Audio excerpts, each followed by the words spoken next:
Whenever you want to quickly navigate directly to this application page, you can simply click on this menu item here. On the left side, you will see a quick navigation menu for this particular web page. These are simply quick links to jump to a particular section of this page. If this is your first time viewing this page, however, please do take the time to scroll down manually and read the information provided for you under the Before You Start section.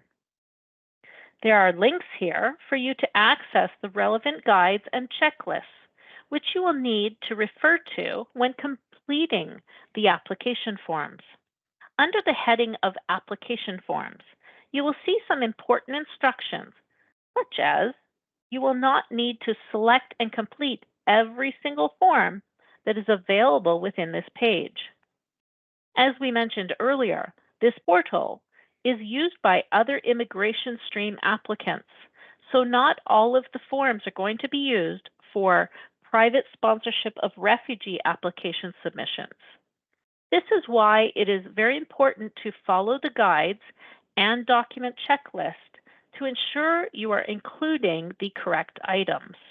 To access the forms for your application, you will need to click on the form name. Only the generic application form and the Schedule A forms will be filled in directly online.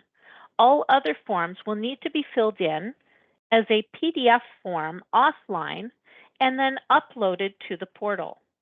Here is where you will open the online IMM0008 generic application and the IMM5669 Schedule A forms.